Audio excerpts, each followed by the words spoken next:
Doctor Ram Mohan Naidu. धन्यवाद सभापति महोदय, आपने मुझे इस एंटी डोपिंग बिल पे बोलने का मौका दिया है।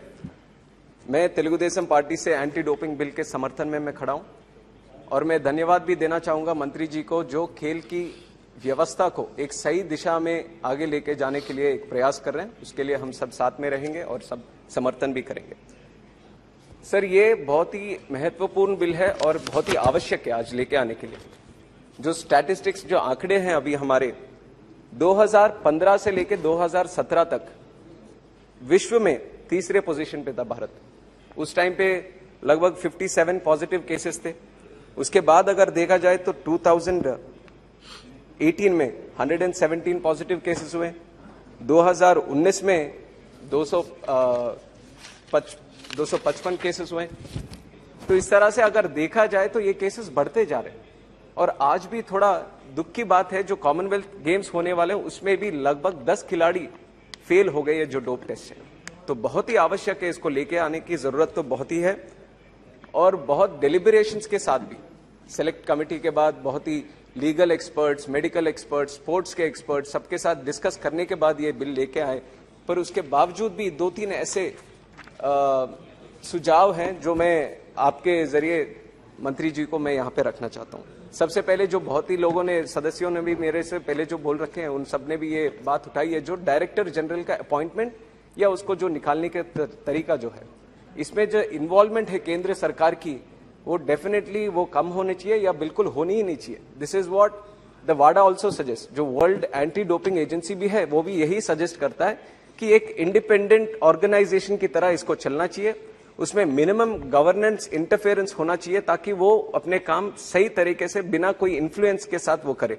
और वाडा को क्यों इंपॉर्टेंट हम लेना चाहिए, क्योंकि एक देश ने इसी तरह वाडा के जो सजेशंस थे उसको नकारा तो उनको पूरे ओलंपिक से ही बैन हो गए वो रशिया।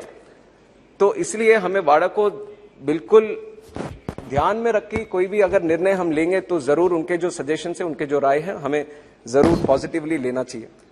सर, इसके बाद दूसरी जो बात है, अभी क्रिमिनल पीसी, सीआरपीसी भी हमने ऐड किया है इसके ऊपर। तो ये बिल क्लॉज 19 भी सजेस्ट करता है कि NADA can enter, search and seize for anti doping activities under CrPC. I just want to get a clarification from the honourable minister that this kind of clause will not be misused by any of the organizational officers. Will they be given any legal warrants before they are searching any player or not? That kind of clarification I would like from the honorable minister. Sir, other than this, एक और important बात जो मैं रखना चाहूंगा, national dope testing laboratory. पहले ऐसा होता था कि जो एनडीटीएल इंडिया का जो नेशनल डोप टेस्टिंग लैबोरेटरी था, वहां पे 6 केसेस ऐसे उन्होंने टेस्ट किया जो नेगेटिव आए। फिर बाद में मॉन्ट्रियल कनाडा में एक टेस्टिंग फैसिलिटी को जब उन्होंने भेजा तो वहां पे पॉजिटिव आए। तो इस तरह के काफी इंस्टेंसेस ऐसे हुए थे जहां पे हमारे यहाँ पे अगर टेस्टिंग हो रहा था तो नेगेटिव आ रहे थे, कहीं और दूसरे लैब में अगर उसको करेंगे तो पॉजिटिव आएंगे। तो ऐसा क्या बदला? अभी तो जरूर ये लैबोरेटरीज को हम रिकॉग्नाइज करने के एक कानून तो लेके आ रहे हैं, पर ऐसा क्या बदलाव हम लेके आ रहे हैं इसके अंदर या इंफ्रास्ट्रक्चर के अंदर कि इस तरीके के इंस्टेंसेस आगे हम रिपीट नहीं करेंगे। So this clarification also I definitely like from the honorable minister, sir. Sir, the third point that I would want to make, इसमें athlete को define किया है, but the only confusion that I have right here is if there is any player, foreign player who is coming from outside the country and competing in an event in India, will he be under the ambit of this law or will he be under their own parent country law?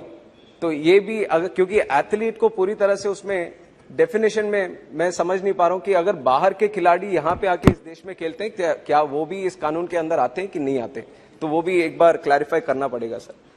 Sir, इसके बावजूद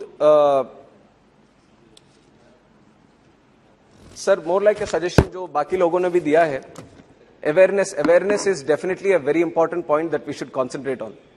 हम भी देखते हैं कि ज्यादातर player दूसरे लोगों के प्रेशर में आने के बाद, क्योंकि हमारे यहाँ पे है स्पोर्ट्स में कि मेक इट और ब्रेक इट, एक ही तरीका है कि आप वो टॉप में रहना चाहते हो तो परफॉर्मेंस पे ही बेस्ड है।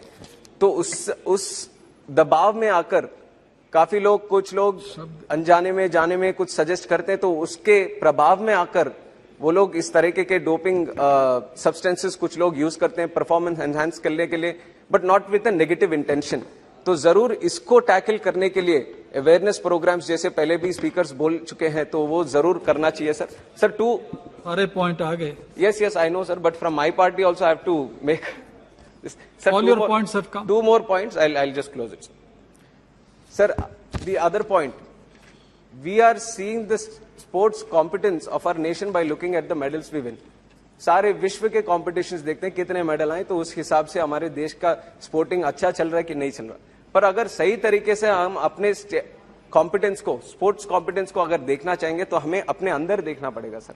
गांव गांव में देखना पड़ेगा, हमारे स्कूल्स में देखना पड़ेगा किस तरह का इंफ्रास्ट्रक्चर वहां पे बन रहा है, किस तरह से बच्चे वहां पे स्पोर्ट्स में जुड़कर वो अपने दिल से वहां पे खेल में वो शामिल हो रहे हैं, ये सब देखना पड़ेगा सर। तो इसके लिए मैं स्पोर्ट्स मिनिस्टर से रिक्वेस्ट करूंगा कि स्पोर्ट्स का इंफ्रास्ट्रक्चर स्कूल्स में भी इंप्रूव किया जाए। जब वो शुरू करेंगे हम, तो जरूर उसके प्रभाव से हम ये इंटरनेशनल लेवल पे वो मेडल्स हम आगे देख पाएंगे। So I like to, So nice of you. Thank you, I Ram Mohan support the bill sir. Thank you. Thank you, Ram Mohan Naidu ji.